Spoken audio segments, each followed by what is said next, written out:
सो इस करके मैं चाहना जे तो यह पॉलिसी ਵਧੀਆ ਤਰੀਕੇ ਨਾਲ ਲਾਗੂ ਹੋ ਕੇ ਨੋਟੀਫਿਕੇਸ਼ਨ ਹੋ ਕੇ ਵਿਧਾਨ ਸਭਾ 'ਚ ਪਾਸ ਹੋ ਕੇ ਇਹ ਲਾਗੂ ਹੋ ਜਾਂਦੀ ਹੈ, ਫਿਰ ਤਾਂ ਲੋਕ ਮੂੰਹ ਲਾਉਣਗੇ। ਨਹੀਂ ਜਿਹੜੇ ਇੱਥੇ ਮਤਲਬ ਕਾਂਗਰਸ ਦੇ ਐਮਐਲਏ ਵਾਅਦਾ ਕਰਕੇ ਗਏ ਸੀ ਉਹਨਾਂ ਨੂੰ ਤਾਂ ਕੀ ਲਾਉਣਾ।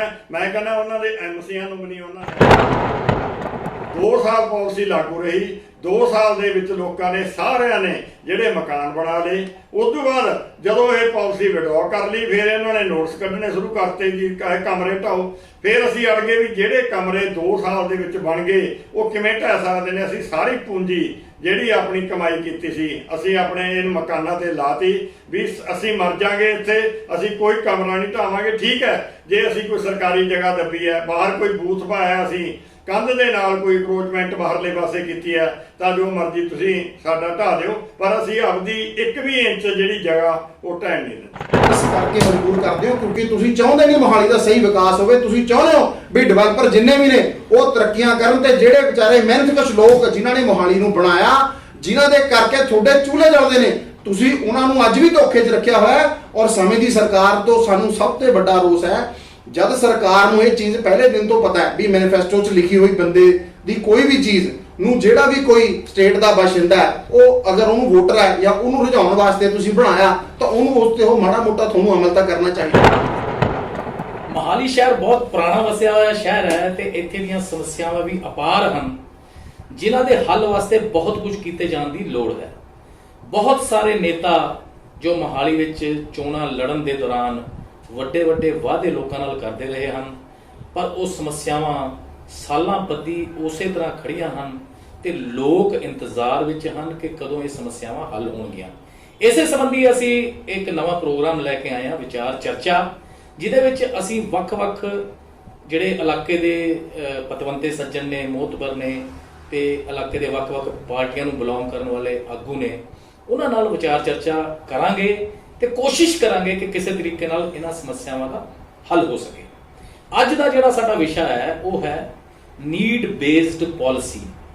ਲੋੜ ਅਨੁਸਾਰ ਲੋਕਾਂ ਨੇ ਜੋ ਆਪਣੇ ਘਰਾਂ ਵਿੱਚ ਤਬਦੀਲੀਆਂ ਕੀਤੀਆਂ ਉਸ ਸੰਬੰਧੀ ਗਮਾਡਾ ਦੀ ਇੱਕ ਤਲਵਾਰ ਹਮੇਸ਼ਾ ਉਹਨਾਂ ਦੇ ਸਿਰ ਤੇ ਲਮਕਦੀ ਰਹਿੰਦੀ ਹੈ ਕਿ ਪਤਾ ਨਹੀਂ ਕਦੋਂ ਉਹਨਾਂ ਨੂੰ ਨੋਟਿਸ ਆ ਜਾਏਗਾ, ਕਦੋਂ ਉਹਨਾਂ ਦਾ ਮਕਾਨ ਜ਼ਬਤ ਕਰ ਲਿਆ ਜਾਏਗਾ। ਤੇ ਲੋਕ ਹਮੇਸ਼ਾ ਇਸ ਗੱਲੋਂ ਫਿਕਰਮੰਦ ਰਹਿੰਦੇ ਹਨ। ਕੋਈ ਸ਼ਿਕਾਇਤ ਜਦੋਂ ਹੋ ਜਾਂਦੀ ਹੈ ਤਾਂ ਉਸ ਬੰਦੇ ਦੀਆਂ ਜਿਸ ਬੰਦੇ ਦੇ ਖਿਲਾਫ ਸ਼ਿਕਾਇਤ ਹੁੰਦੀ ਹੈ ਉਹਦੀਆਂ ਚੱਪਲਾਂ ਜੁੱਤੀਆਂ ਘਿਸ ਜਾਂਦੀਆਂ ਨੇ ਗਮਾਡਾ ਦੇ ਚੱਕਰ ਕੱਟਦੇ ਕੱਟਦੇ। ਕਈ ਸਾਲਾਂ ਤੋਂ ਇਹ ਸਮੱਸਿਆ ਉਸੇ ਤਰ੍ਹਾਂ ਖੜੀ ਹੈ। ਜਿਹੜੇ ਮਕਾਨ ਮਾਲਕ ਹਨ ਉਹ ਤਾਂ ਹੈ ਹੀ ਨੇ, ਇਸ ਤੋਂ ਇਲਾਵਾ ਜਿਹੜੇ ਆਪਣਾ ਬੂਥ ਮਾਲਕ ਨੇ, ਬੇਸ਼ੌਪ ਮਾਲਕ ਨੇ, ਉਹਨਾਂ ਦੀ ਵੀ ਇਹ ਡਿਮਾਂਡ ਰਹੀ ਹੈ ਕਿ ਸਾਨੂੰ ਘੱਟੋ ਘੱਟ 1 ਮੰਜ਼ਿਲ ਹੋਰ ਬਣਾਉਣ ਦੀ ਇਜਾਜ਼ਤ ਦਿੱਤੀ ਜਾਵੇ। ਕਿਉਂ ਹੈ? ਇਸ ਕਰਕੇ ਹੈ ਕਿਉਂਕਿ ਸਮੇਂ ਦੇ ਨਾਲ ਆਬਾਦੀ ਵਧੀ ਹੈ, ਪਰਿਵਾਰ ਵਧੇ ਨੇ, ਪੁਰਾਣਾ ਸ਼ਹਿਰ ਹੋ ਗਿਆ 40 ਸਾਲ ਪੁਰਾਣਾ, ਦੋ ਜਿਹੜੀਆਂ ਪੀੜ੍ਹੀਆਂ ਇੱਥੇ ਆ ਚੁੱਕੀਆਂ ਨੇ, ਬੱਚੇ ਹੋਏ, ਬੱਚਿਆਂ ਦੇ ਅੱਗੇ ਬੱਚੇ ਹੋ ਗਏ ਤੇ ਉਹਨਾਂ ਨੇ ਲੋੜ ਅਨੁਸਾਰ ਆਪਣੇ ਘਰਾਂ ਵਿੱਚ ਵੀ ਤਬਦੀਲੀਆਂ ਕੀਤੀਆਂ ਤੇ ਵਪਾਰ ਵਾਸਤੇ ਉਹਨਾਂ ਨੂੰ ਆਪਣੇ ਬੂਥਾਂ ਦੇ ਉੱਪਰ 1 ਮੰਜ਼ਿਲ ਹੋਰ ਦੀ ਲੋੜ ਹੈ। ਤੇ ਅੱਜ ਇਸ ਚਰਚਾ ਦੇ ਵਿੱਚ ਸਾਡੇ ਨਾਲ ਸ਼ਾਮਲ ਹੋਣ ਵਾਲੇ ਜਿਹੜੇ ਗੈਸਟ ਨੇ ਉਹਨਾਂ ਵਿੱਚ ਵਿਨੀਤ ਵਰਮਾ ਨੇ। ਸਭ ਤੋਂ ਪਹਿਲਾਂ ਵਿਨੀਤ ਵਰਮਾ ਵਪਾਰ ਮੰਡਲ ਦੇ ਪ੍ਰਧਾਨ ਮੋਹਾਲੀ ਦੇ ਤਾਂ ਹੈ ਹੀ ਨੇ। ਆਮ ਆਦਮੀ ਪਾਰਟੀ ਦੇ ਵਪਾਰ ਮੰਡਲ ਜਿਹੜਾ ਇਹਨਾਂ ਦਾ ਇੱਕ ਬਣਦੀ ਹੈ ਸ਼੍ਰੇਣੀ, ਉਹਦੇ ਇਹ ਪੰਜਾਬ ਦੇ ਪ੍ਰਧਾਨ ਨੇ, ਪਲੱਸ ਇਹ ਆਮ ਆਦਮੀ ਪਾਰਟੀ ਦੇ ਪੰਜਾਬ ਦੇ ਸਪੋਕਸਪਰਸਨ ਵੀ ਨੇ। ਇਸ ਤੋਂ ਇਲਾਵਾ ਸਾਡੇ ਨਾਲ ਸ਼ਾਮਲ ਹੋ ਰਹੇ ਨੇ ਸੁਖਮਿੰਦਰ ਸਿੰਘ ਬਰਨਾਲਾ।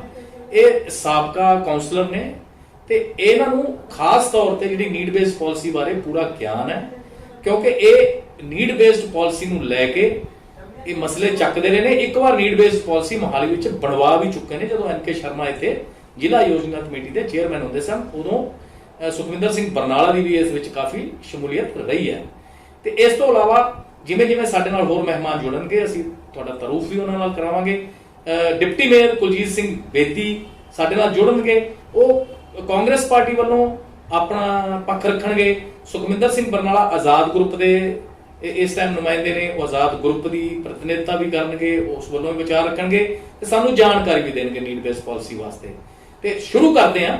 ਸਭ ਤੋਂ ਪਹਿਲਾਂ ਸਾਡੇ ਨਾਲ ਵਿਨੀਤ ਜੀ ਜੁੜੇ ਨੇ ਤੇ ਵਿਨੀਤ ਜੀ ਸਾਨੂੰ ਦੱਸੋ ਕਿ ਇਹ ਜਿਹੜੀ ਸਮੱਸਿਆ ਹੈ, ਇਸ ਸਮੱਸਿਆ ਬਾਰੇ ਆਮ ਆਦਮੀ ਪਾਰਟੀ ਦਾ ਕੀ ਵਿਚਾਰ ਹੈ? ਧੰਨਵਾਦ ਕੁਲਦੀਪ ਜੀ, ਤੁਸੀਂ ਬਹੁਤ ਵਧੀਆ ਇੱਕ ਸ਼ਹਿਰ ਦੇ ਪੱਤਰਕਾਰ ਹੋਣ ਦੇ ਨਾਤੇ ਔਰ ਇੱਕ ਨੁਮਾਇੰਦੇ ਹੋਣ ਦੇ ਨਾਤੇ ਔਰ ਇੱਕ ਸ਼ਹਿਰ ਦੇ ਵਸਨੀਕ ਹੋਣ ਦੇ ਨਾਤੇ ਬਹੁਤ ਵਧੀਆ ਮੁੱਦੇ ਤੇ ਤੁਸੀਂ ਡਿਬੇਟ ਲੈ ਕੇ ਆਏ ਹੋ। ਈਵਨ ਅਸੀਂ ਵੀ ਚਾਹੁੰਦੇ ਸੀ ਅਸੀਂ ਆਪਣੀ ਪਾਰਟੀ ਦਾ ਪੱਖ ਇਸ ਕ੍ਰੂਸ਼ਲ ਮੁੱਦੇ ਤੇ ਔਰ ਇੰਪੋਰਟੈਂਟ ਮੁੱਦੇ ਤੇ ਜ਼ਰੂਰ ਰੱਖੀਏ। ਦੇਖੋ, ਮੈਂ ਤੁਹਾਨੂੰ ਆਪਦੇ ਵੱਲੋਂ, ਆਮ ਆਦਮੀ ਪਾਰਟੀ ਵੱਲੋਂ ਔਰ ਮੋਹਾਲੀ ਪਾਰਲੀਮੈਂਟ ਵੱਲੋਂ ਦੀ ਕੋਈ ਗੱਲ ਕਹਿਣਾ ਜ਼ਰੂਰ ਚਾਹੁੰਦਾ ਵੀ ਅੱਜ ਦੀ ਡੇਟ ਦੇ ਵਿੱਚ ਸਮੇਂ-ਸਮੇਂ ਦੀਆਂ ਸਰਕਾਰਾਂ ਔਰ ਸਮੇਂ-ਸਮੇਂ ਦੇ ਜਿਹੜੇ ਵੀ ਹੁਕਮਰਾਨ ਰਹੇ ਨੇ ਉਹਨਾਂ ਨੇ ਨੀਡ ਬੇਸ ਪਾਲਿਸੀ ਪ੍ਰਤੀ ਕਦੀ ਆਪਣੀ ਗੰਭੀਰਤਾ ਨਹੀਂ ਦਿਖਾਈ। ਉਹਨਾਂ ਨੇ ਸਿਰਫ ਐਂਡ ਸਿਰਫ ਇਹਨੂੰ ਚੁਣਾਵੀ ਸਟੰਟ ਦੀ ਤਰ੍ਹਾਂ ਯੂਜ਼ ਕਰਿਆ। ਚਾਹੇ ਗੱਲ 2014 ਚ ਹੋਵੇ, MP ਸਾਹਿਬ ਇਲੈਕਸ਼ਨ ਲੜੇ, ਪ੍ਰੇਮ ਸਿੰਘ ਚੰਦੂ ਮਾਜਰਾ ਜੀ MP ਬਣੇ ਵੀ, ਜਿੱਤੇ ਵੀ, ਪਰ ਉਸ ਤੋਂ ਬਾਅਦ ਦੇ ਵਿੱਚ ਰਿਜ਼ਲਟ ਜ਼ੀਰੋ। ਉਸ ਤੋਂ ਬਾਅਦ 2017 ਚ ਅੱਜ ਦੀ ਡੇਟ ਤੇ ਜੋ ਸਾਡੇ ਮੌਜੂਦਾ ਵਿਧਾਇਕ ਤੇ ਹੈਲਥ ਮਿਨਿਸਟਰ ਪੰਜਾਬ, ਉਹ 2017 ਜਿੱਥੋਂ ਮੈਨੀਫੈਸਟੋ ਦੇ ਵਿੱਚ ਲੈ ਕੇ ਆਉਂਦੇ ਨੇ, ਚੋਣ ਲੜਦੇ ਨੇ, ਚੋਣ ਜਿੱਤਦੇ ਨੇ, ਮੰਤਰੀ ਬਣਦੇ ਨੇ, ਪਰ ਇਸ ਕ੍ਰੂਸ਼ਲ ਮੁੱਦੇ ਤੇ ਲੋਕਾਂ ਨੂੰ ਜਵਾਬਦੇਹੀ ਦੇਣ 'ਚ ਆਪਦੇ ਮੈਨੀਫੈਸਟੋ ਲਿਖਣ ਦੇ ਬਾਵਜੂਦ ਕੰਮ ਕਰਦੇ ਨੇ ਜ਼ੀਰੋ। 2019 ਦੇ ਵਿੱਚ ਮੈਂਬਰ ਪਾਰਲੀਮੈਂਟ ਮਨੀਸ਼ ਤਿਵਾੜੀ ਦੇ ਜਿਹੜੇ ਮੈਨੀਫੈਸਟੋ ਇਹ ਅੱਖਾਂ ਮੀਚ ਕੇ ਇਹਨਾਂ ਦੇ ਪਤਾ ਨਹੀਂ ਕਿਹੜੇ ਬੰਦੇ ਇਹਨਾਂ ਦੇ ਬਣਾ ਕੇ ਇਹਨਾਂ ਨੂੰ ਦਿੰਦੇ ਨੇ, ਜਿਨ੍ਹਾਂ ਨੂੰ ਇਹ ਲਾਗੂ ਕਰਾਉਣ ਦੀ ਗੱਲ ਕਰਦੇ ਨੇ। ਔਰ ਨਵਜੋਤ ਸਿੰਘ ਸਿੱਧੂ ਵਰਗੇ, ਮੈਂ ਦੱਸਣਾ ਚਾਹੁੰਦਾ, ਜਿਹੜੇ ਉਹ ਮੈਨੀਫੈਸਟੋ ਨੂੰ ਚੱਕ ਕੇ ਪੰਜਾਬ 'ਚ ਘੁਮਾਉਂਦੇ ਨੇ ਵੀ ਅਸੀਂ ਪੂਰੇ ਕਰਾਂਗੇ, ਉਹ ਵੀ ਜਿਹੜਾ ਗੱਲ ਨੂੰ ਧਿਆਨ ਨਾਲ ਸੋਚ ਲੈਣ। 2019 ਦੇ ਵਿੱਚ ਮਨੀਸ਼ ਤਿਵਾੜੀ ਦੇ ਮੈਨੀਫੈਸਟੋ 'ਚ ਲਿਖਿਆ ਗਿਆ ਵੀ ਅਸੀਂ ਨੀਡ ਬੇਸ ਪਾਲਿਸੀ ਕਮਰਸ਼ੀਅਲ ਤੇ ਰੈਜ਼ੀਡੈਂਸ਼ੀਅਲ ਦੋਨਾਂ ਲਈ ਲੈ ਕੇ ਆਵਾਂਗੇ।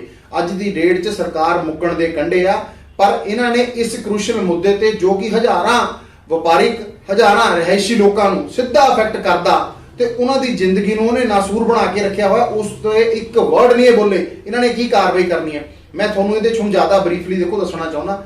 ਪੁਰਾਣੀ ਸਰਕਾਰਾਂ ਵੱਲੋਂ ਕੋਈ ਪਾਲਿਸੀ ਆਉਂਦੀ ਹੈ, ਪਰ ਪਾਲਿਸੀ ਕੁਝ ਮਹੀਨੇ ਬਾਅਦ ਹੀ ਪਤਾ ਨਹੀਂ ਕਿਹੜੇ ਪ੍ਰਾਈਵੇਟ ਡਿਵੈਲਪਰਾਂ ਦੇ ਸਿਰ ਤੇ ਇਹ ਗਵਾਂਢਾ ਚੱਲਦਾ ਹੈ, ਉਹ ਹੁਕਮਰਾਨ ਚੱਲਦੇ ਸੀ, ਉਹ ਪਾਲਿਸੀ ਵਿਡਰਾ ਕਰ ਲੈਂਦੇ ਨੇ, ਪਾਲਿਸੀ ਖਤਮ ਹੋ ਜਾਂਦੀ ਹੈ। ਅੱਜ ਦੀ ਡੇਟ 'ਚ ਆਪਾਂ ਤੁਹਾਨੂੰ ਇਹ ਗੱਲ ਸਾਰਿਆਂ ਨੂੰ ਆਪਾਂ ਸਭ ਨੂੰ ਪਤਾ ਹੈ ਵੀ ਚਾਹੇ ਉਹ ਕਮਰਸ਼ੀਅਲ ਏਰੀਆ, ਹਜ਼ਾਰਾਂ ਬੰਦੇ ਉਹਦੇ ਨਾਲ ਇਹ ਨੀਡ ਬੇਸ ਪਾਲਿਸੀ ਕਰਕੇ ਪਰੇਸ਼ਾਨ ਨੇ, ਚਾਹੇ ਉਹ ਰੈਜ਼ੀਡੈਂਸ਼ੀਅਲ ਹੈ, ਰੈਜ਼ੀਡੈਂਸ਼ੀਅਲ HE, HL, HM ਜਾਂ ਛੋਟੇ ਮਕਾਨ ਜਿਹੜੇ ਨੇ, ਉਹ ਸਾਰੇ ਲੋਕ ਜਿੰਨੇ ਵੀ ਉਹਨਾਂ ਦੇ ਮਾਲਕਾਰ ਨੇ ਜਾਂ ਉਹਨਾਂ ਦੇ ਕਿਰਾਏਦਾਰ ਨੇ, ਉਹ ਸਿੱਧਾ ਹਜ਼ਾਰਾਂ ਦੀ ਗਿਣਤੀ 'ਚ ਹੋਣਗੇ ਜਿਹੜੇ ਇਸ ਲੋਕ ਮਾਰੂ ਪਾਲਿਸੀ, ਜਿਹੜੀ ਨੀਡ ਬੇਸ ਪਾਲਿਸੀ ਲੋਕਾਂ 'ਚ ਇਹਨਾਂ ਨੂੰ ਬਣਾ ਕੇ ਲੈ ਕੇ ਆਉਣੀ ਚਾਹੀਦੀ ਸੀ, ਉਹਨੂੰ ਇਹ ਰੋਕ ਕੇ ਇਹਨਾਂ ਨੇ ਜਿਹੜਾ ਉਹਨਾਂ ਦਾ ਜੀਣਾ ਦੁਭਾਰ ਕਰਿਆ ਹੋਇਆ। ਦੇਖੋ, ਇਹਦੇ 'ਚ ਮੈਂ ਤੁਹਾਨੂੰ ਦੱਸਣਾ ਚਾਹੁੰਦਾ, ਅੱਜ ਅਗਰ ਆਪਾਂ ਕਮਰਸ਼ੀਅਲ ਏਰੀਆ ਤੋਂ ਆਪਾਂ ਸ਼ੁਰੂ ਕਰਦੇ ਹਾਂ ਤੁਹਾਡੇ ਨਾਲ ਗੱਲ।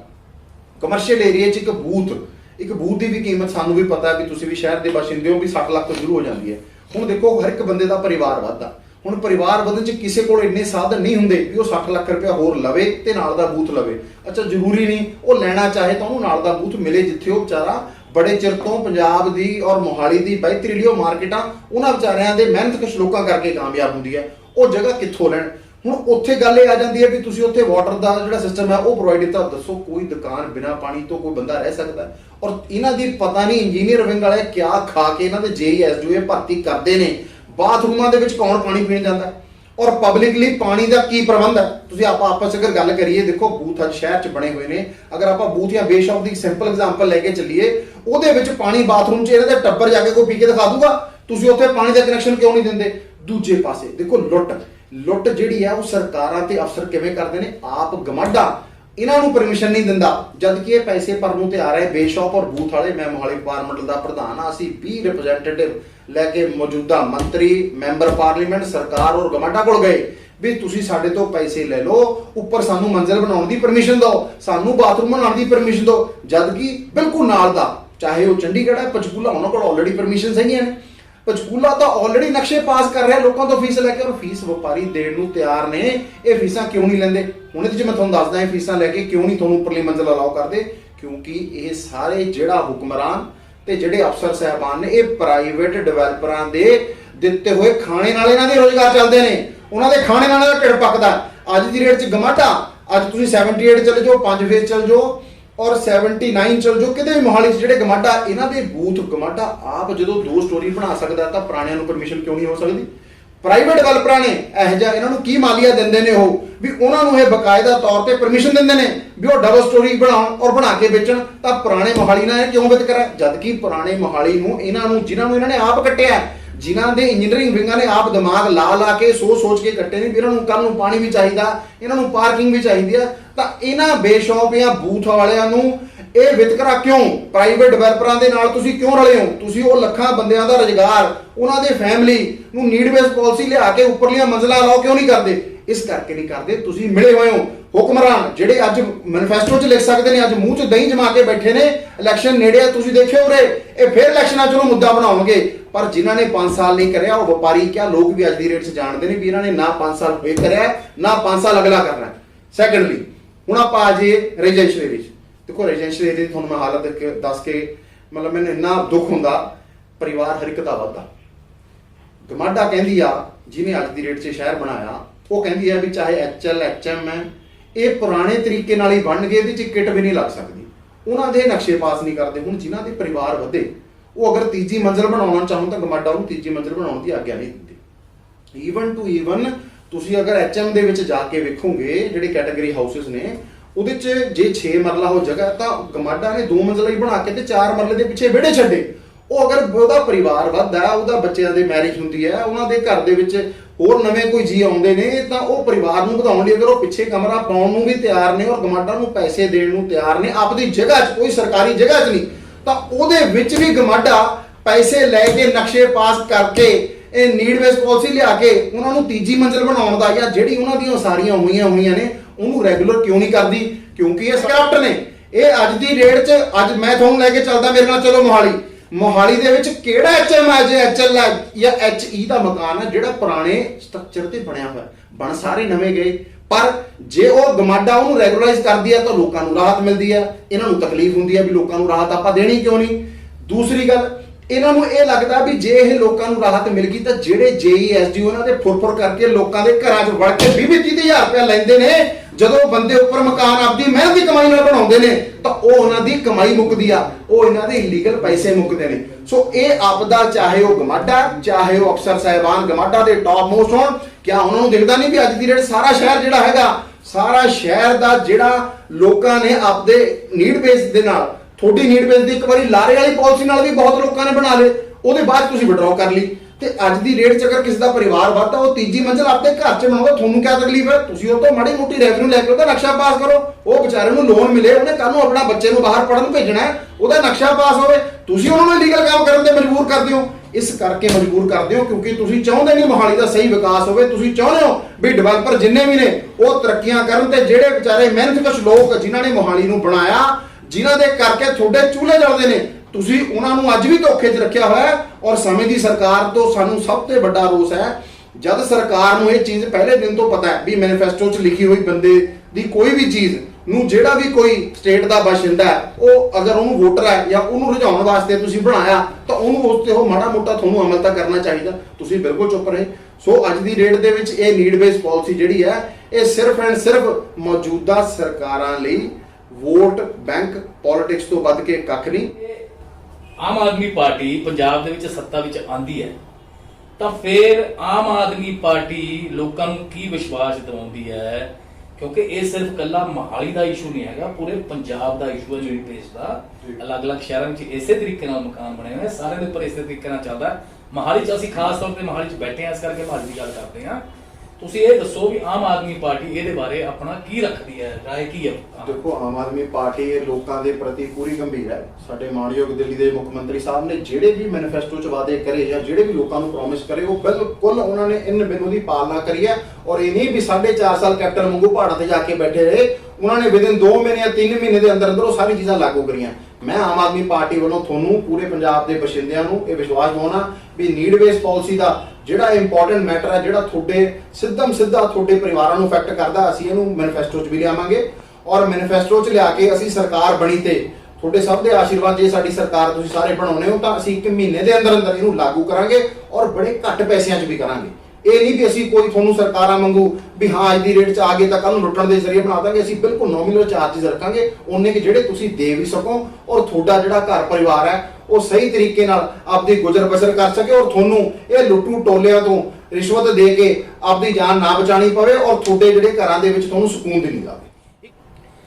ਸਾਡੇ ਨਾਲ ਜੁੜ ਚੁੱਕੇ ਨੇ ਹੁਣ ਸਰਦਾਰ ਸੁਖਮਿੰਦਰ ਸਿੰਘ ਬਰਨਾਲਾ, ਜੋ ਕਿ ਜਿਵੇਂ ਮੈਂ ਤੁਹਾਨੂੰ ਪਹਿਲਾਂ ਦੱਸਿਆ ਹੀ ਸੀ ਕਿ ਸਾਬਕਾ ਕਾਉਂਸਲਰ ਵੀ ਨੇ ਤੇ ਨਾਲ ਨੀਡ ਬੇਸਡ ਪਾਲਿਸੀ ਨਾਲ ਬੜੀ ਗਹਿਰਾਈ ਨਾਲ ਜੁੜੇ ਰਹੇ ਨੇ ਤੇ ਇਹਨਾਂ ਨੇ ਬਕਾਇਦਾ ਤੌਰ ਤੇ ਉਹਦੇ ਵਿੱਚ ਸ਼ਮੂਲੀਅਤ ਵੀ ਕੀਤੀ ਸੀ ਜਦੋਂ 2011 ਵਿੱਚ NK ਸ਼ਰਮਾ ਵੱਲੋਂ ਜ਼ਿਲ੍ਹਾ ਯੋਜਨਾ ਕਮੇਟੀ ਦੇ ਚੇਅਰਪਰਸਨ ਵਜੋਂ ਇਹ ਜਿਹੜੀ ਨੀਡ ਬੇਸਡ ਪਾਲਿਸੀ ਲਾਗੂ ਕਰਵਾਈ ਗਈ ਸੀ।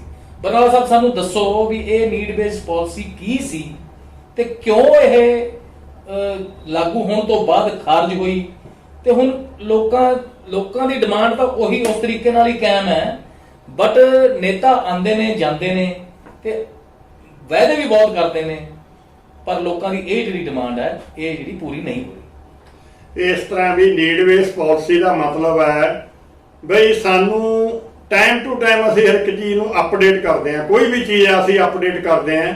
ਸਾਨੂੰ ਜਿਹੜੇ ਫਲੈਟ ਮਿਲੇ ਨੇ ਸਰਕਾਰੀ ਤੌਰ ਤੇ ਪੁੱਡਾ ਵੱਲੋਂ ਗਮਾਡਾ ਵੱਲੋਂ, ਉਹਦੇ ਵਿੱਚ ਅਸੀਂ ਆਪਣਾ ਵਾਧਾ ਕਰਨਾ, ਅਸੀਂ ਕੋਈ ਇਹ ਨਹੀਂ ਵੀ ਅਸੀਂ ਮਤਲਬ ਅੰਦਰੂਨੀ ਵਾਧਾ ਕੀਤਾ, ਉਹਦੇ ਵਿੱਚ ਉਹਦੀ ਡਿਮਾਂਡ ਵੀ ਕੀਤੀ ਵੀ ਸਾਡੇ ਪਰਿਵਾਰ ਵੱਧ ਗਏ, ਸਾਡੇ ਬੱਚੇ ਛੋਟੇ ਸੀ ਪਹਿਲਾਂ, ਹੁਣ ਉਹ ਮੈਰਿਡ ਹੋ ਗਏ, ਸਾਡੇ ਧੀ ਜਵਾਈ ਆਉਣ ਲੱਗ ਗਏ, ਸਾਡੇ ਆਪਣਾ ਨੂੰਹ ਪੁੱਤਰ ਰਹਿਣ ਲੱਗ ਗਏ, ਵੀ ਸਾਨੂੰ ਸਾਡੀ ਜਿਹੜੀ ਜਗ੍ਹਾ ਹੈਗੀ ਫਲੈਟਾਂ ਦੇ ਵਿੱਚ ਉਹਦੇ 'ਚ ਵਾਧੂ ਕਮਰਾ ਪਾਉਣ ਦੀ ਇਜਾਜ਼ਤ ਦਿੱਤੀ ਜਾਵੇ।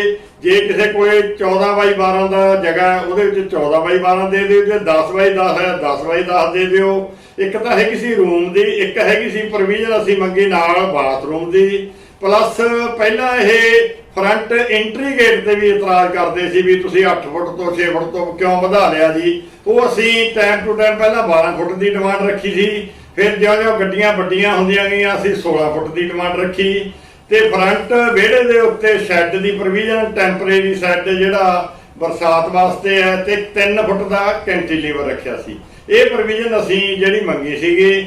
ਫਿਰ 2011 ਦੇ ਵਿੱਚ ਮੈਂ ਬਹੁਤ ਜ਼ਿਆਦਾ ਜ਼ੋਰ ਮਹਾਲੀ 'ਚ ਪੂਰੀ 'ਚ ਮੈਂ ਗਾਹ ਪਾਤਾ ਸੀਗਾ ਵੀ ਨੀਡ ਬੇਸ ਪਾਲਿਸੀ ਲਾਗੂ ਕਰਾਉਣੀ ਹੈ। ਕੁਦਰਤੀ ਤੌਰ ਤੇ ਉਸ time NK Sharma ji district planning board ਦੇ ਚੇਅਰਮੈਨ ਵੀ ਬਣੇ, ਤੇ ਉਹਨਾਂ ਦਾ ਜਿਹੜਾ ਬਾਦਲ ਸਾਹਿਬ ਦੇ ਨਾਲ ਰਿਸ਼ਤਾ ਚੰਗਾ ਗਾੜਾ ਸੀ।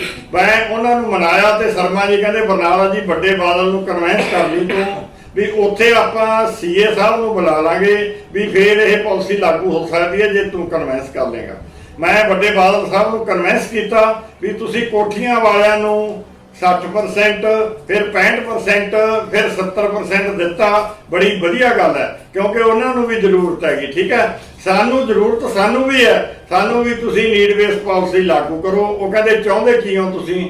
ਮਹਾ ਅਸੀਂ ਚਾਹੁੰਦੇ ਹਾਂ ਜਿੰਨੀ ਸਾਡੀ ਜਗ੍ਹਾ ਗਮਾਡਾ ਨੇ ਦਿੱਤੀ ਹੈ, ਅਸੀਂ ਕੋਈ ਹੋਰ ਵਾਇਲੈਂਸ ਕਿਸੇ ਤਰ੍ਹਾਂ ਦੀ ਮਤਲਬ ਜਾਂ ਕਰੋਚਮੈਂਟ ਬਾਹਰ ਨਹੀਂ ਕਰਨੀ ਚਾਹੁੰਦੇ, ਅੰਦਰੂਨੀ ਅਸੀਂ ਚਾਹੁੰਦੇ ਹਾਂ ਵੀ ਸਾਨੂੰ ਜਿਹੜਾ ਪ੍ਰੋਵੀਜ਼ਨ ਦਿੱਤੀ ਜਾਵੇ। ਉਹਨੇ ਆਪਣਾ ਜਿਹੜੇ ਉਸ ਟਾਈਮ ਦੇ ਗਮਾਡਾ ਦੇ ਐਡਮਿਨਿਸਟ੍ਰੇਟਰ CA ਸਾਹਿਬ ਸੀਗੇ ਸਰਬਜੀਤ ਸਿੰਘ, ਜੋ ਅੱਜ ਕੱਲ੍ਹ ਇਸੇ ਮਹਿਕਮੇ ਦੇ ਹੁਣ ਸੈਕਟਰੀ ਵੀ ਨੇਗੇ। ਠੀਕ ਹੈ ਜੀ, ਉਹਨਾਂ ਦੀ ਡਿਊਟੀ ਲਾਈ ਵੀ ਬਰਨਾਲਾ ਜੀ ਨਾ ਜਾਓ, ਇਹ ਤੁਹਾਨੂੰ ਫਿਜ਼ੀਕਲੀ ਚੈੱਕ ਕਰਾਉਣਗੇ। ਮੈਂ ਉਹਨਾਂ ਨੂੰ ਫਿਜ਼ੀਕਲੀ ਸਾਰੇ ਫਲੈਟ ਚੈੱਕ ਕਰਾਏ, LIG ਦੇ ਫਲੈਟ ਚੈੱਕ ਕਰਾਏ, MIG ਦੇ ਕਰਾਏ, MIG ਸੁਪਰ ਕਰਾਏ, HI ਦੇ ਕਰਾਏ, ਵੀ ਅਲੱਗ-ਅਲੱਗ ਕੈਟਾਗਰੀਆਂ ਨੇਗੀਆਂ ਵੀ ਇਹਨਾਂ ਦੇ ਵਿੱਚ ਸਾਨੂੰ ਕਮਰਿਆਂ ਦੀ ਪ੍ਰੋਵੀਜ਼ਨ ਚਾਹੀਦੀ ਸੀਗਾ। ਵੀ ਉਸ ਟਾਈਮ ਚੰਡੀਗੜ੍ਹ ਦੇ ਵਿੱਚ ਵੀ ਚੱਲ ਰਿਹਾ ਸੀ, ਚੰਡੀਗੜ੍ਹ ਦੀਆਂ ਐਸੋਸੀਏਸ਼ਨਾਂ ਵੀ ਰੌਲਾ ਪਾਉਣ ਲੱਗ ਗਈਆਂ, ਪੇਪਰਾਂ 'ਚ ਆਉਂਦਾ ਸੀ, ਉੱਥੇ ਵੀ ਰੌਲਾ ਸੀਗਾ। ਉਹਨਾਂ ਦਾ ਇਹ ਹੋ ਗਿਆ ਸੀਗਾ ਵੀ 50 ਰੁਪਏ ਸਕੁਅਰ ਯਾਰਡ ਦੇ ਹਿਸਾਬ ਦੇ ਨਾਲ ਉਹਨਾਂ ਦਾ ਹੋ ਰਿਹਾ ਹੈਗਾ, ਮਤਲਬ ਹੋਇਆ ਨਹੀਂ ਸੀ, ਹੋ ਰਿਹਾ ਹੈਗਾ। ਤੇ ਸਾਡੇ ਫਿਰ ਕੀ ਕੀਤਾ, ਸਾਰਾ ਜਦੋਂ ਮਤਲਬ ਫਾਈਨਲ ਹੋ ਗਿਆ, ਸਰਬਜੀਤ ਸਿੰਘ ਨੇ ਮੀਟਿੰਗ ਬੁਲਾਈ ਜੋ CA ਸੀ ਗਮਾਡਾ, ਸਾਨੂੰ 2 ਬੰਦਿਆਂ ਨੂੰ ਬੁਲਾਇਆ। ਇੱਕ ਉਹਦੇ ਵਿੱਚ ਮੇਰੇ ਦਸਤਖਤ ਨੇ, ਇੱਕ ਹਾਕਮ ਸਿੰਘ ਜਵੰਦਾ, ਉਹ ਵੈਲਫੇਅਰ ਐਸੋਸੀਏਸ਼ਨ ਦੇ ਜਨਰਲ ਸੈਕਟਰੀ ਸੀਗੇ।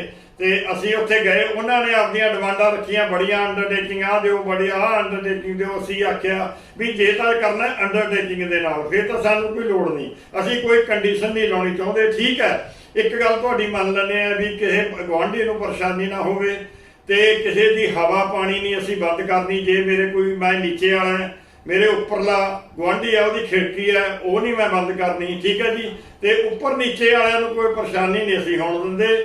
ਜੇ ਤੁਹਾਨੂੰ ਲੋੜ ਪਈ ਅਸੀਂ ਉੱਪਰ ਨੀਚੇ ਵਾਲੇ ਲਿਖ ਕੇ ਵੀ ਦੇ ਦਾਂਗੇ ਵੀ ਅਸੀਂ ਦੋਨੇ ਘਰ ਸਹਿਮਤ ਹੈ, ਸਾਨੂੰ ਇੱਕ ਦੂਜੇ ਤੋਂ ਕੋਈ ਦਿੱਕਤ ਨਹੀਂ। ਇਹ ਪਾਲਿਸੀ ਫਿਰ ਲਾਗੂ ਹੋ ਗਈ 2011 ਦੇ ਵਿੱਚ। ਫਿਰ ਲਾਗੂ ਹੋਣ ਤੋਂ ਬਾਅਦ ਇਹ ਕੀ ਹੈ, ਇਹ ਜਿਹਾ ਕੀ ਹੋਇਆ ਵੀ ਇਹ ਜਿਹੜੀ ਪਾਲਿਸੀ ਲਾਗੂ ਹੋਈ ਖਾਰਜ ਕਰਨੀ ਪਈ ਟਮਾਟਰ ਨੂੰ? ਇਹਦੇ ਵਿੱਚ ਇਹ ਸੀਗਾ ਵੀ ਜਦੋਂ ਪਾਲਿਸੀ ਲਾਗੂ ਹੋ ਗਈ ਤਾਂ ਇੱਕ 11 ਫੇਜ਼ ਦੇ ਵਿੱਚ ਕੇਸ ਜਿਹੜਾ ਕੋਰਟ ਦੇ ਵਿੱਚ ਚਲਾ ਗਿਆ। ਉਹਨਾਂ ਬੰਦਿਆਂ ਨੇ ਜਿਹੜੀ ਹੈ ਜ਼ਿਆਦਾ ਜਿਹੜੀ ਹੈ ਬਣਾਇਆ ਹੋਇਆ ਸੀ, ਜਾਂ ਹੁਣ ਕਈਆਂ ਨੇ ਜਿਵੇਂ ਆਪਾਂ ਕਹਿ ਦਿਓ ਜੇ ਉੱਪਰਲੀ ਫਲੋਰ ਵਾਲਾ ਬੰਦਾ ਹੈਗਾ ਉਹਨੇ ਫਸਟ ਫਲੋਰ ਤੋਂ ਬਾਅਦ ਸੈਕੰਡ ਫਲੋਰ ਤਾਂ ਉਹਦਾ ਬਣਨਾ ਹੀ ਹੈ ਪ੍ਰੋਵੀਜ਼ਨ ਦੇ ਮੁਤਾਬਕ। ਗਰਾਊਂਡ ਵਾਲਿਆਂ ਨੂੰ ਬੈਕ ਸਾਈਡ ਤੇ ਮਿਲ ਗਈ ਜਗ੍ਹਾ, ਫਸਟ ਫਲੋਰ ਵਾਲਿਆਂ ਨੂੰ ਸੈਕੰਡ ਫਲੋਰ ਤੇ ਜਗ੍ਹਾ ਮਿਲ ਗਈ। ਉਹਨਾਂ ਨੇ ਜਿਨ੍ਹਾਂ ਨੇ 4-4 ਮੰਜ਼ਲੇ ਬਣਾ ਲਏ ਸੀ ਉਹ ਚਾਹੁੰਦੇ ਸੀ ਵੀ ਸਾਰਾ ਕੁਝ ਪਾਸ ਕਰੋ, ਅਸੀਂ ਕੁਝ ਨਹੀਂ ਢਾਉਣਾ। ਤੇ ਗਮਾਡਾ ਕਹਿੰਦਾ ਸੀ ਵੀ ਜੋ ਪ੍ਰੋਵੀਜ਼ਨ ਅਸੀਂ ਦੇਣੀ ਹੈ ਬਾਕੀਆਂ ਨੂੰ ਉਹੀ ਦੇਵਾਂਗੇ। ਉਹ ਕੇਸ ਇੱਕ ਕੋਰਟ ਦੇ ਵਿੱਚ ਚਲਿਆ ਗਿਆ। ਉਹਦੇ ਵਿੱਚ ਉਹਨਾਂ ਨੇ ਇਹ ਪਲੀ ਲਈ ਵੀ ਜੇ ਇਹ ਪਾਲਿਸੀ ਸਾਰਿਆਂ ਲਈ ਵਧੀਆ ਹੁੰਦੀ ਤਾਂ ਕੋਈ ਨਾ ਕੋਈ ਘਰ ਪੈਸੇ ਭਰਦਾ। ਪੈਸੇ ਇਸ ਕਰਕੇ ਨਹੀਂ ਭਰੇ ਵੀ ਸਾਡੇ ਤੇ ਉਹਨਾਂ ਨੇ 100 ਰੁਪਈਆ ਸਕੇਅਰ ਯਾਰਡ ਦਾ ਲਾਤਾ ਸੀਗਾ। ਅਸੀਂ ਡਿਮਾਂਡ ਕੀਤੀ ਮੁੱਖ ਮੰਤਰੀ ਨੂੰ ਉਸ ਟਾਈਮ ਦੇ ਨੂੰ ਵੀ ਸਾਡੇ ਵੀ 50 ਰੁਪਏ ਕਰੋ ਚੰਡੀਗੜ੍ਹ ਵਾਂਗੂ, ਉਹ ਹੋਏ ਨਹੀਂ ਸੀਗੇ। ਇਹਨੇ ਫਿਰ ਵਕੀਲਾਂ ਨੇ ਪੁਆਇੰਟ ਚੱਕ ਲਿਆ ਵੀ ਦੇਖੋ ਜੀ ਇਹਨਾਂ ਨੇ ਜੇ ਪਾਲਿਸੀ ਵਧੀਆ ਹੁੰਦੀ ਪੈਸੇ ਭਰ ਦਿੰਦੇ, ਪੈਸੇ ਭਰੇ ਨਹੀਂ ਗਏ, ਵੀ ਇਸ ਪਾਲਿਸੀ ਨੂੰ ਦੁਬਾਰਾ ਸੁਧਾਰ ਕੀਤਾ ਜਾਵੇ, ਇਹ 'ਚ ਸੋਧ ਕੀਤੀ ਜਾਵੇ ਤਾਂ ਮੰਨ ਇਹ ਕੀਤਾ ਜਾ ਮੰਨ ਇਹ ਲਾਗੂ ਕੀਤੀ ਜਾਵੇ। ਉਸ ਟਾਈਮ ਸਾਡੀ ਮਾੜੀ ਕਿਸਮਤ ਵੀ ਜਿਹੜੇ ਸੀਨੀਅਰ IAS ਅਫਸਰ ਸੀਗੇ ਸਰਬਜੀਤ ਸਿੰਘ, ਉਹਨਾਂ ਦੀ ਬਦਲੀ ਹੋਈ ਸੀ। AK ਸਿਨਹਾ ਜਿਹੜੇ CA ਲਗਾਤੇ ਸੀਗੇ। ਕੋਰਟ ਨੇ ਉਹਨਾਂ ਨੂੰ ਸਟ੍ਰਿਕਟਲੀ ਆਰਡਰ ਕੀਤਾ ਵੀ ਤੁਸੀਂ ਖੁਦ ਹੀ ਪ੍ਰੈਜ਼ੈਂਟ ਰੱਖ ਕੇ ਉੱਥੇ ਕੋਰਟ ਦੇ ਵਿੱਚ ਹਾਜ਼ਰ ਹੋ ਕੇ ਆਪਣੀ ਦਲੀਲ ਦੇਣੀ ਹੈ। ਉਹ ਸਾਰੀ ਦਿਹਾੜੀ ਕੋਰਟ ਦੇ ਵਿੱਚ ਉਹਨਾਂ ਨੂੰ ਬਿਠਾ ਕੇ ਰੱਖਿਆ। ਇਹ ਤਾਂ ਜੱਜ ਨੇ ਦੇਖਣਾ ਹੈ ਵੀ ਕੀ ਕਰਨਾ ਕੀ ਕਦੋਂ, ਇਹਦੀ ਸਾਡੀ ਤਾਂ ਕੋਈ ਗਲਤੀ ਨਹੀਂ ਸੀ। ਉਹ ਸਿਨਹਾ ਸਾਹਿਬ ਨੇ ਸਾਰਾ ਨਜ਼ਲਾ ਲੋਕਾਂ ਤੇ ਹਿੜਤਾ। ਉਹਨਾਂ ਨੇ ਕੀ ਕੀਤਾ, ਆਉਣ ਸਾਰ ਪਾਲਿਸੀ ਜਿਹੜੀ ਹੈ ਇਹ ਵਿਡਰਾਅ ਕਰ ਲਈ। 2 ਸਾਲ ਪਾਲਿਸੀ ਲਾਗੂ ਰਹੀ। 2 ਸਾਲ ਦੇ ਵਿੱਚ ਲੋਕਾਂ ਨੇ ਸਾਰਿਆਂ ਨੇ ਜਿਹੜੇ ਮਕਾਨ ਬਣਾ ਲਏ। ਉਸ ਤੋਂ ਬਾਅਦ ਜਦੋਂ ਇਹ ਪਾਲਿਸੀ ਵਿਡਰਾਅ ਕਰ ਲਈ ਫਿਰ ਇਹਨਾਂ ਨੇ ਨੋਟਿਸ ਕੱਢਣੇ ਸ਼ੁਰੂ ਕਰਤੇ ਜੀ ਕਮਰੇ ਢਾਓ। ਫਿਰ ਅਸੀਂ ਅੜ ਗਏ ਵੀ ਜਿਹੜੇ ਕਮਰੇ 2 ਸਾਲ ਦੇ ਵਿੱਚ ਬਣ ਗਏ ਉਹ ਕਿਵੇਂ ਢਹਿ ਸਕਦੇ ਨੇ। ਅਸੀਂ ਸਾਰੀ ਪੂੰਜੀ ਜਿਹੜੀ ਆਪਣੀ ਕਮਾਈ ਕੀਤੀ ਸੀ ਅਸੀਂ ਆਪਣੇ ਇਹਨਾਂ ਮਕਾਨਾਂ ਤੇ ਲਾਤੀ ਵੀ ਅਸੀਂ ਮਰ ਜਾਾਂਗੇ ਇੱਥੇ, ਅਸੀਂ ਕੋਈ ਕਮਰਾ ਨਹੀਂ ਢਾਵਾਂਗੇ। ਠੀਕ ਹੈ, ਜੇ ਅਸੀਂ ਕੋਈ ਸਰਕਾਰੀ ਜਗ੍ਹਾ ਦੱਬੀ ਹੈ, ਬਾਹਰ ਕੋਈ ਬੂਥ ਪਾਇਆ, ਅਸੀਂ ਕੰਧ ਦੇ ਨਾਲ ਕੋਈ ਅਪਰੋਚਮੈਂਟ ਬਾਹਰਲੇ ਪਾਸੇ ਕੀਤੀ ਹੈ ਤਾਂ ਜੋ ਮਰਜ਼ੀ ਤੁਸੀਂ ਸਾਡਾ ਢਾਹ ਦਿਓ, ਪਰ ਅਸੀਂ ਆਪਦੀ 1 ਵੀ ਇੰਚ ਜਿਹੜੀ ਜਗ੍ਹਾ ਉਹ ਢਹਿਣ ਨਹੀਂ ਦਿੰਦੇ। ਤੇ ਹੁਣ ਇਹਦਾ ਪ੍ਰੈਜ਼ੈਂਟ ਸਟੇਟਸ ਕੀ ਹੈ? ਹੁਣ ਪਾਲਿਸੀ ਤਾਂ ਲਾਗੂ ਹੈ ਨਹੀਂ, ਨਵੀਂ ਪਾਲਿਸੀ ਕੋਈ ਸੋਧ ਬਣ ਕੇ ਆਈ ਨਹੀਂ। ਇਨ ਦਾ ਮੀਨ ਟਾਈਮ ਉਦੋਂ ਤੁਸੀਂ ਅਕਾਲੀ ਦਲ ਸੀ, ਅੱਜ ਤੁਸੀਂ ਆਜ਼ਾਦ ਗਰੁੱਪ ਚੋਂ। ਉਦੋਂ ਅਕਾਲੀ ਦਲ ਵੱਲੋਂ ਵੀ ਵਾਅਦੇ ਕੀਤੇ ਜਾਂਦੇ ਰਹੇ ਚੋਣ ਮੈਨੀਫੈਸਟੋਆਂ ਦੇ ਵਿੱਚ। ਪ੍ਰੋਫੈਸਰ ਪ੍ਰੇਮ ਸਿੰਘ ਚੰਦੂਮਾਜਰਾ ਨੇ ਵੀ 2014 ਚ ਵਾਅਦੇ ਕੀਤੇ, 2017 ਵਿੱਚ ਸਿੱਧੂ ਸਾਹਿਬ ਨੇ ਵਾਅਦੇ ਵੀ ਕੀਤੇ, ਤਾਂ ਤੁਹਾਡੇ ਕੈਂਡੀਡੇਟ ਨੇ ਵੀ ਵਾਅਦੇ ਕੀਤੇ। ਮਤਲਬ ਹਰ ਪਾਰਟੀ ਇਹ ਵਾਅਦੇ ਤਾਂ ਕਰ ਦਿੰਦੀ ਹੈ ਇਲੈਕਸ਼ਨ ਤੋਂ ਪਹਿਲਾਂ।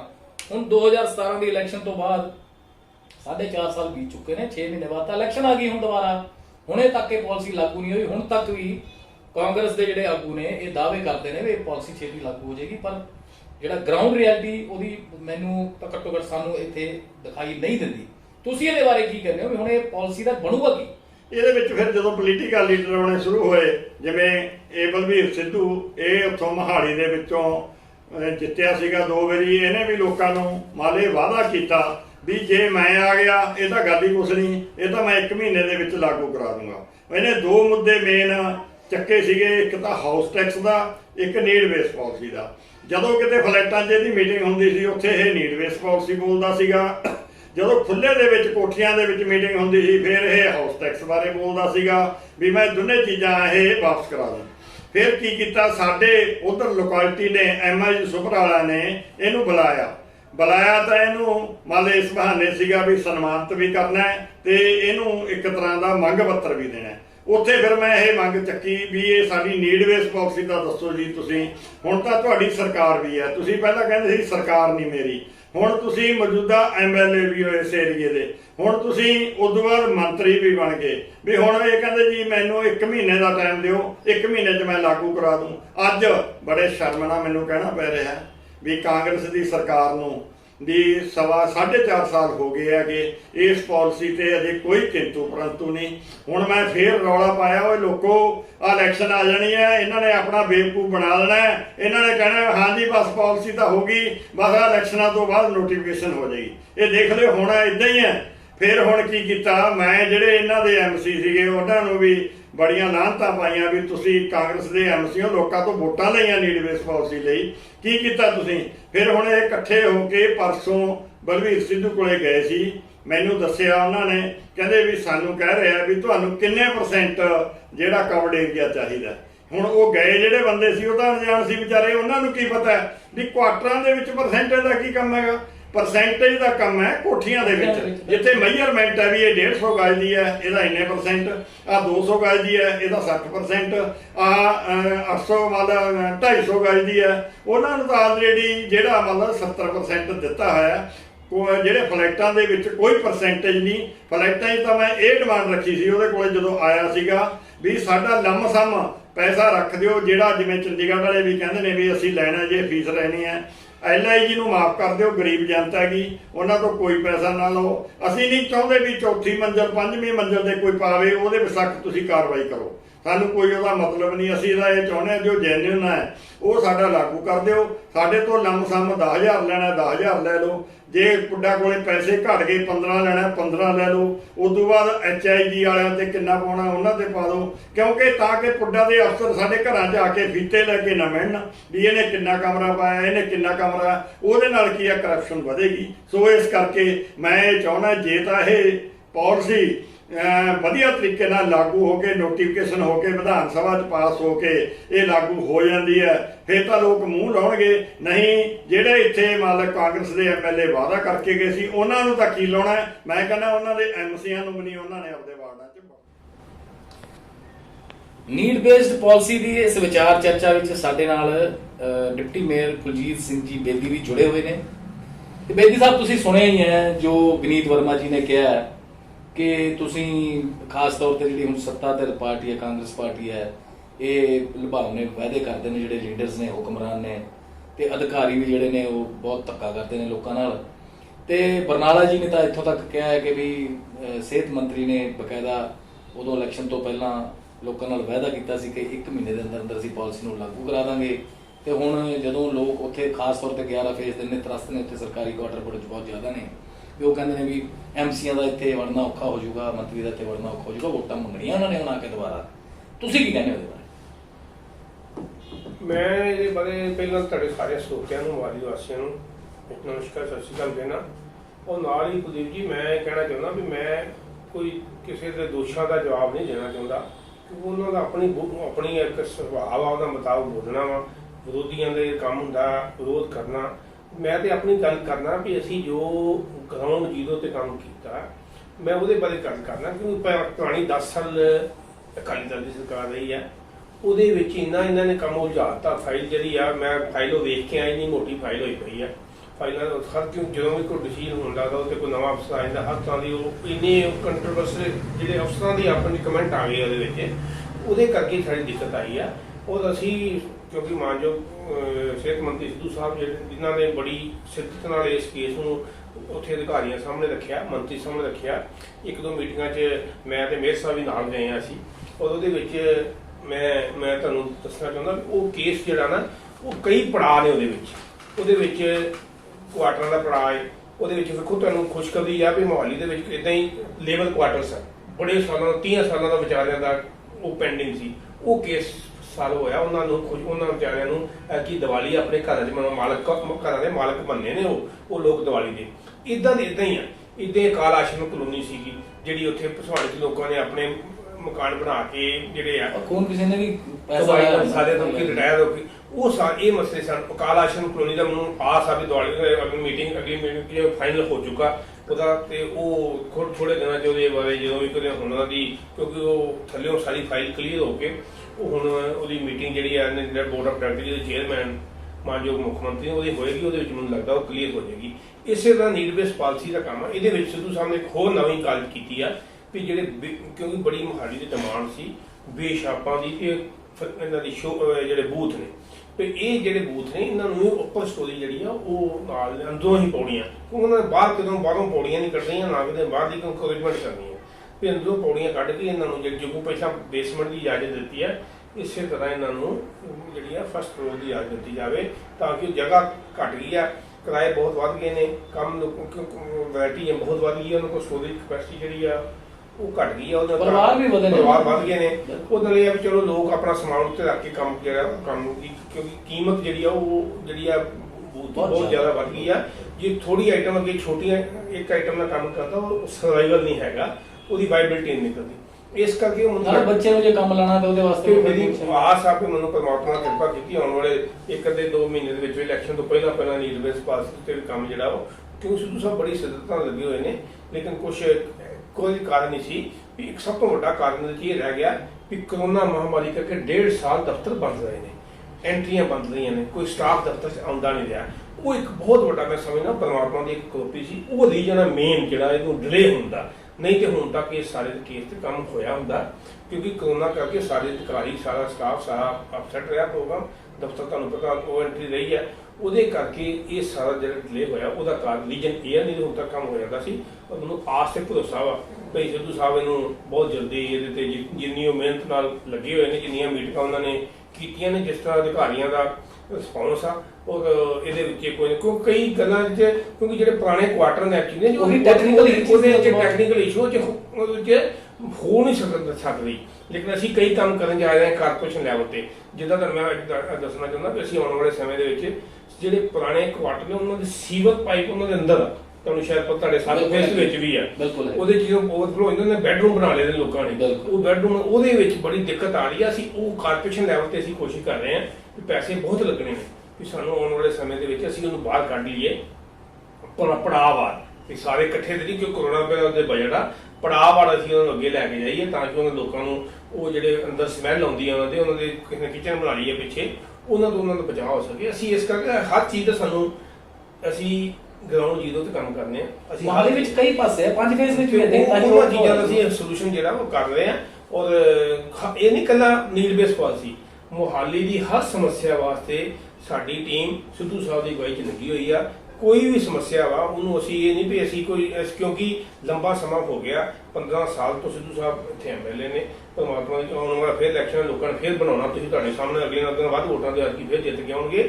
ਔਰ ਇਸ ਕਰਕੇ ਕਿਉਂਕਿ ਅਸੀਂ ਇਹ ਲੋਕਾਂ ਨੂੰ ਲਿਫਾਫੇਬਾਜ਼ੀ ਤਾਂ ਕਰਨੀ ਨਹੀਂ, ਕਿਉਂਕਿ ਸਾਨੂੰ ਹਰ ਜਵਾਬ ਦੇਣਾ ਪੈਂਦਾ। ਅਸੀਂ ਹੁਣ ਤਾਂ ਜੇ ਕੰਮ ਕੀਤਾ ਸੀ ਤਾਂ ਹੀ ਲੋਕਾਂ ਨੇ ਸਾਨੂੰ ਇੰਨੀ 2/3 ਮੈਜੋਰਟੀ ਜਿਹੜੀ ਹੈ ਕਾਰਪੋਰੇਸ਼ਨ ਲੋਕਾਂ ਵਿੱਚ ਦਿੱਤੀ ਆ। ਅੱਜ ਕਾਰਪੋਰੇਸ਼ਨ ਦੇ ਵਿੱਚ ਕਾਂਗਰਸ ਪਾਰਟੀ ਦਾ ਕਬਜ਼ਾ ਵਾ ਔਰ ਪੂਰੀ ਟੀਮ ਤੁਸੀਂ ਮੀਡੀਆ ਦੇਖਦੇ ਹੋ, ਖਬਰਾਂ ਦੋ ਛਾਪਦੀਆਂ ਨੇ। ਔਰ ਇੰਨਾ ਕੰਮ ਅਸੀਂ 4 ਮਹੀਨੇ 5 ਮਹੀਨੇ 'ਚ ਕੀਤਾ, ਰਿਕਾਰਡ ਆ, ਸਟਾਫ ਦੱਸਦਾ ਵਾ ਵੀ ਇੰਨੀਆਂ ਮੀਟਿੰਗਾਂ ਦੇ 5 ਸਾਲ 'ਚ ਨਹੀਂ ਹੋਈਆਂ ਜਿੰਨੀਆਂ ਤੁਸੀਂ ਮੀਟਿੰਗਾਂ ਕਰਕੇ ਜਿੰਨੇ ਮਤੇ ਅਸੀਂ ਪਾਸ ਨੰਬਰਿੰਗ ਕਰਤੀ ਆ, ਜਿੰਨੇ ਅਸੀਂ ਟੈਂਡਰ ਲਗਾਤੇ ਨੇ। ਔਰ ਆਉਣ ਵਾਲੇ 3 ਮਹੀਨੇ ਤੁਸੀਂ ਦੇਖੋਗੇ ਮੋਹਾਲੀ ਦਾ ਨਕਸ਼ਾ ਜਿਹੜਾ ਵਾ ਉਹ ਬਦਲਿਆ ਹੋਵੇਗਾ, ਹਰ ਕੰਮ ਥਾਂ ਤੇ ਕੰਮ ਹੋਵੇਗਾ। ਤੁਸੀਂ ਮੁੱਦੇ ਤੋਂ ਹਟ ਕੇ ਜਿਹੜੀ ਗੱਲ ਕੀਤੀ ਹੈ, ਤੇ ਮੈਂ ਵੀ ਮੁੱਦੇ ਤੋਂ ਹਟ ਕੇ ਤੁਹਾਡੇ ਤੋਂ ਸਵਾਲ ਪੁੱਛ ਲੈਣਾ। ਪਿਛਲੀ ਮੀਟਿੰਗ ਦਾ ਵੀ ਬੜਾ ਰੌਲਾ ਪਿਆ ਨਗਰ ਨਿਗਮ ਦੇ ਵਿੱਚ, ਤੁਸੀਂ ਐਜ਼ ਡਿਪਟੀ ਮੇਅਰ ਤੇ ਮੇਅਰ ਅਮਰਜੀਤ ਸਿੰਘ ਜੀਤੀ ਸਿੱਧੂ ਤੁਸੀਂ ਪ੍ਰੈਜ਼ਾਈਡ ਕਰ ਰਹੇ ਸੀ ਮੀਟਿੰਗ ਤੇ, ਬੈਠੇ ਸੀ ਤੁਸੀਂ ਉੱਪਰ, ਤੇ ਉਦੋਂ ਵਿਤਕਰੇ ਦੇ ਬੜੇ ਦੋਸ਼ ਲੱਗੇ ਨੇ। ਜਿਹੜੇ ਵਿਤਕਰੇ ਉਹ ਕਹਿੰਦੇ ਸਾਡੇ ਨਾਲ ਵਿਤਕਰਾ, ਮੈਂ ਤੁਹਾਨੂੰ 1.5 ਸਾਲ ਦੇ ਵਰਕ ਆਊਟ ਰੁਕੇ ਹੋਏ ਨੇ। ਸੁਣ ਲਓ ਮੇਰੀ ਬੇਨਤੀ ਸੁਣ ਲਓ, ਮੈਂ ਤੁਹਾਨੂੰ ਤੁਸੀਂ ਦਫ਼ਤਰ ਆ ਜਾਓ, ਮੈਂ ਤੁਹਾਨੂੰ ਲਿਸਟ ਦੇ ਦਿੰਦਾ ਉਹਨਾਂ ਵਿਰੋਧੀਆਂ ਦੇ ਵਾਰਡਾਂ ਦੇ ਕਿੰਨੇ ਲੱਖਾਂ ਦੇ ਕੰਮ ਅਸੀਂ ਪਾਸ ਕੀਤੇ, ਉਹ ਕੰਮ ਹੋ ਰਹੇ ਨੇ। ਉਹ ਕਿਉਂਕਿ ਉਹਨਾਂ ਦਾ ਦੇਖੋ ਹੁਣ ਚੁਣ ਕੇ ਆਏ ਨੇ, ਉਹਨਾਂ ਨੇ ਆਪਣੀ ਕੋਈ ਨਾ ਕੋਈ ਖਬਰ ਵੀ ਲਾਉਣੀ ਹੈ, ਤੁਹਾਡੇ ਕੋਲ ਫੋਟੋ ਵੀ ਖਿਚਾਉਣੀ ਆ, ਉਹ ਕੋਈ ਅਸੀਂ ਕਿਉਂਕਿ ਉਹਦਾ ਕਾਰਨ ਹੈ, ਕਿਉਂਕਿ ਹੋਰ ਕੋਈ ਮੇਅਰ ਹੁੰਦਾ ਜਾਂ ਹੋਰ ਕੋਈ ਟੀਮ ਹੁੰਦੀ ਤੇ ਉਹ ਵਿਤਕਰਾ ਕਰਨ ਦਾ ਦੋਸ਼ ਲਾਉਂਦੀ। ਕਿਉਂਕਿ ਅਸੀਂ ਇਸ ਕਰਕੇ ਵਿਤਕਰਾ ਨਹੀਂ ਕਰ ਸਕਦੇ, ਸਾਡੀ ਮਜਬੂਰੀ ਸਮਝੋ, ਸਾਡਾ ਫਰਜ਼ ਸਮਝੋ, ਅਸੀਂ ਉਹਨਾਂ ਕੋਲ ਵੋਟਾਂ ਲੈਣਾ ਸਿੱਧੂ ਸਾਹਿਬ ਵਾਸਤੇ 4 ਮਹੀਨੇ ਬਾਅਦ ਜਾਣਾ। ਅਸੀਂ ਇਸ ਕਰਕੇ ਉਹਨਾਂ ਦੇ ਵੋਟਾਂ ਲੈ ਲਈਆਂ ਤੇ ਐਮਸੀ ਬਣ ਗਏ। ਉੱਥੇ ਸਾਡੇ ਸਾਰੇ ਵਾਰਡਾਂ ਵਿੱਚ ਕਾਂਗਰਸੀ ਵੀ ਤਾਂ ਹੋਣਗੇ। ਜੇਕਰ ਉੱਥੇ ਸਾਡੇ ਐਮਸੀ ਜਿਹੜੇ ਆ ਉਹਨਾਂ ਕੋਲ 50 ਵੋਟਾਂ ਦੇ ਹਾਰੇ ਨੇ। ਸਾਡੇ ਇੱਕ ਐਮਸੀ ਜਿਹੜਾ ਜੂਨ ਸਮਾਣਾ ਹਾਰਿਆ, ਜਿੱਤਿਆ ਜਾਂ ਕਲਵੰਤ ਦਾ ਮੁੰਡਾ 10 ਵੋਟਾਂ ਦੇ ਹਾਰਿਆ। ਹਾਂਜੀ, ਅਸੀਂ ਉੱਥੇ 10 ਵੋਟਾਂ ਤੇ ਹਾਰੇ ਆ, ਅਸੀਂ ਉੱਥੇ ਕੰਮ ਨਹੀਂ ਕਰਾਵਾਂਗੇ, ਕੰਮ ਕਰਾਵਾਂਗੇ। ਇਦਾਂ ਜਿਹੜੇ ਦੂਜੇ ਵਾਰਡਾਂ ਤੇ ਆ, ਅਸੀਂ ਸਾਡੇ ਬੰਦੇ ਉੱਥੇ ਜੇ ਕਿਸੇ ਵਾਰਡ ਤੇ ਅਸੀਂ 10-12 ਬੰਦੇ ਹਾਰੇ ਨੇ, ਸਾਡੇ 10-20 50 ਵੋਟਾਂ ਤੇ ਸਾਡੇ ਕਾਂਗਰਸ ਪਾਰਟੀ ਦੇ ਵਰਕਰ ਨੇ ਉੱਥੇ, ਕਾਂਗਰਸ ਪਾਰਟੀ ਦੇ ਨੁਮਾਇੰਦੇ ਨੇ ਉੱਥੇ। ਔਰ ਸਾਡੇ ਲਈ ਹਰ ਬੰਦਾ ਜਿਹੜਾ ਵਾ ਸ਼ਹਿਰੀ ਜਿਹੜਾ ਵਾ ਉਹਦੇ ਲਈ ਕੰਮ ਕਰਨਾ ਫਰਜ਼ ਹੈ। ਜਦੋਂ ਅਸੀਂ ਚੁਣੇ ਗਏ ਅਸੀਂ ਵਿਤਕਰਾ, ਅਸੀਂ ਉੱਥੇ ਜਿਹੜਾ ਭਾਵੇਂ ਅਕਾਲੀ ਹੈ, ਭਾਵੇਂ ਆਪ ਦਾ, ਭਾਵੇਂ ਬੀਜੇਪੀ ਦਾ, ਸਭ ਨੂੰ ਸਹੂਲਤ ਦੇਣੀ ਸਾਡੀ ਡਿਊਟੀ ਵੀ ਹੈ, ਜ਼ਿੰਮੇਵਾਰੀ ਆ, ਸਾਡਾ ਫਰਜ਼ ਵੀ ਆ। ਔਰ ਉਸ ਫਰਜ਼ ਨੂੰ ਅਸੀਂ ਨਿਭਾ ਰਹੇ ਹਾਂ। ਅਸੀਂ ਕੋਈ ਐਵੇਂ ਉਹ ਤੇ ਦੋਸ਼ ਚਲੋ ਉਹਨਾਂ ਨੇ ਲਾਉਣਾ ਹੁੰਦਾ ਇੱਕ ਮੀਟਿੰਗ ਜਾਣ ਕੇ, ਚਲੋ ਮਹੀਨੇ 2 ਮਹੀਨੇ ਬਾਅਦ ਆਉਣ ਉੱਥੇ ਆਪਣੇ ਵਾਰਡ ਵਾਲਿਆਂ ਨੂੰ ਦੱਸਣਾ ਪੈਂਦੀ ਵੀ ਤੁਹਾਡੇ ਹੱਕ 'ਚ ਬੋਲਦੇ ਆ। ਬਾਕੀ ਉਸ ਵਾਰਡ ਦੇ ਲੋਕਾਂ ਨੂੰ ਪਤਾ, ਤੁਹਾਡੇ ਸਾਹਮਣੇ ਆ। ਤੁਸੀਂ ਤੇ ਪੁਰਾਣੇ ਪੱਤਰਕਾਰ ਹੋ, ਕੁਲਦੀਪ ਜੀ ਦਾ ਵਰਕਰ ਕੱਟਿਆ ਗਿਆ, ਕੰਮ ਰੁਕਦਾ ਉਹੀ ਤਾਂ ਕਿਸੇ ਨੂੰ ਹੋ ਸਕਦਾ ਠੇਕੇਦਾਰ ਦੀ ਕੋਈ ਪ੍ਰੋਬਲਮ ਹੋਵੇ, ਕੋਈ ਗੱਲ ਹੋਵੇ, ਠੇਕੇਦਾਰ ਨੇ ਕੰਮ ਨਾ ਸ਼ੁਰੂ, ਕਈਆਂ ਠੇਕੇਦਾਰ 7-7 ਕੰਮ ਇਕੱਠੇ ਨਿਕਲ ਆਉਂਦੇ ਆ, ਉਹ ਰੂਟੀਨ 'ਚ ਕੱਢਦੇ ਨੇ। ਦੂਜੀ ਗੱਲ ਰਹੀ ਵੀ ਜਿਹੜੇ ਇੱਕ ਐਮਸੀ ਨੇ ਦੋਸ਼ ਲਾਇਆ ਵੀ ਸਾਡੇ ਵਾਰਡ 'ਚ ਜੀ ਕੰਮ ਸ਼ੁਰੂ ਹੋ ਗਿਆ, ਸਾਨੂੰ ਪਤਾ ਨਹੀਂ ਲੱਗਾ। ਦੱਸੋ ਇਹ ਨੂੰ ਪਤਾ ਨਹੀਂ ਪਤਾ ਨਹੀਂ ਲੱਗਾ। ਨਹੀਂ, ਉਹ ਕਹਿੰਦੇ ਵੀ ਉਹ ਜਿਹੜੀ ਗਲੀ ਜਿਹੜੀ ਬਣ ਰਹੀ ਹੈ ਉਹਦੇ ਥੱਲੇ ਸੀਵਰੇਜ ਦੀ ਪਾਈਪ ਹੈ ਜਿਹੜੀ ਚੌਕ ਹੈ, ਉਹ ਗੱਲ ਪਤਾ ਕੀ ਹੈ ਭਾਜੀ, ਉਹਨਾਂ ਨੇ ਇਸ ਕਰਕੇ ਚੌਕ ਸਾਨੂੰ ਵੀ ਪਤਾ, ਸਾਫ਼ ਕਰਕੇ ਅਸੀਂ ਮਸ਼ੀਨ ਲੱਗੀ ਹੋਈ ਤੇ ਕੰਮ ਫੇਲ ਹੀ ਹੋਇਆ। ਉਹ ਸਿਰਫ ਉਹਨਾਂ ਨੂੰ ਇੱਕ ਬਹਾਨਾ ਸੀ, ਕੋਈ ਨਾ ਕੋਈ ਗੱਲ ਤੇ ਕਹਿਣੀ ਸੀ। ਕੰਮ ਹੋ ਰਿਹਾ ਨਾ, ਕੰਮ ਹੋ ਰਿਹਾ, ਕੰਮ ਸੀਵਰ ਜਿਹੜਾ ਉਹ ਵੀ ਸਾਫ਼ ਹੋ ਕੇ ਕਰਨਗੇ, ਕੋਈ ਐਡੀ ਗੱਲ ਨਹੀਂ। ਜੇਈ ਐਸਡੀਓ ਐਕਸੀਨ ਸਾਡੇ ਸਾਰੇ ਮੌਕਾ ਦੇਖ ਆਏ ਨੇ, ਕੋਈ ਦਿੱਕਤ ਨਹੀਂ। ਸਾਰਾ ਕੰਮ ਉਹ ਅੱਜ ਤੱਕ ਦੀਆਂ ਸਾਲਾਂ ਉੱਥੋਂ ਸਾਡੇ ਕੋਲ ਬਣੀਆਂ ਹੀ ਨਹੀਂ ਸੀ। ਆਖਰੀ ਸਵਾਲ, ਜਿਹੜਾ ਇਹ ਨੀਡ ਬੇਸਡ ਪਾਲਿਸੀ ਦਾ ਜਿਹੜਾ ਮੁੱਦਾ ਹੈ, ਐਡਾ ਵੱਡਾ ਭਖਵਾ ਮਸਲਾ ਬਣ ਚੁੱਕਿਆ ਹੈ, ਕੀ ਇਹ ਇਸ ਟੈਨਿਓਰ ਵਿੱਚ ਕਾਂਗਰਸ ਪਾਰਟੀ ਦੇ ਹੱਲ ਹੋ ਜਾਏਗਾ ਕਿ ਫੇਰ ਦੁਬਾਰਾ ਚੋਣ ਮੈਨੀਫੈਸਟੋ ਵਿੱਚ ਤੁਸੀਂ ਲੈ ਕੇ ਆਉਂਗੇ? ਦੇਖੋ, ਕੋਈ ਗੱਲ ਕੱਲ ਨੂੰ ਇਹਦੇ ਚ ਕੋਈ ਕੋਰਟ ਹੀ ਚੱਲ ਜਾਂਦਾ ਤਾਂ ਅਸੀਂ ਕਰ ਸਕਦੇ ਹਾਂ। ਸਾਡੀ ਪੂਰੀ ਕੋਸ਼ਿਸ਼ ਹੈ, ਕਿਉਂਕਿ ਇੱਥੇ ਕਈ ਕੋਰਟਾਂ ਦਾ ਮਾਮਲਾ ਵਾ, ਕਈ ਮੈਟਰ ਨੇ, ਲੀਗਲ ਮੈਟਰ ਬਹੁਤ ਵੱਡੇ ਸਾਹਿਬ। ਇਹ ਕੋਈ ਇਹੋ ਜਿਹਾ ਮੁੱਦਾ ਨਹੀਂ ਹੈਗਾ ਕਿ ਮੈਂ ਸਾਡੇ ਪ੍ਰੀਮਿਕਸ ਪਾਉਣੀਆਂ ਪਵਾ ਦਈਏ। ਇਹ ਟੈਕਨੀਕਲ ਮੁੱਦੇ ਨੇ, ਇਹਦੇ ਵਿੱਚ ਕਈ ਲੀਗਲ ਜਿਹੜੇ ਪੁਆਇੰਟ ਨੇ। ਉੱਪਰਲੇ ਮੰਜ਼ਿਲ ਤੇ ਕੋਈ ਹੋਰ ਮਾਲਕ ਆ, ਥੱਲੇ ਮਾਲਕ ਹੋਰ ਵਾ, ਉਹਨੇ ਇੰਕਰੋਚਮੈਂਟ ਕੋਈ ਹੋਰ ਕੀਤੀ ਆ, ਪੌੜੀਆਂ ਨੇ, ਕਿਤੇ ਗੁਆਂਢੀ ਨਹੀਂ ਮੰਨਦਾ। ਕਈ ਸਾਰੀਆਂ ਚੀਜ਼ਾਂ ਨੂੰ ਮੱਦੇ ਨਜ਼ਰ ਰੱਖ ਕੇ ਆਸ ਤੇ ਭਰੋਸਾ ਵਾ ਵੀ ਅਸੀਂ ਜ਼ਰੂਰ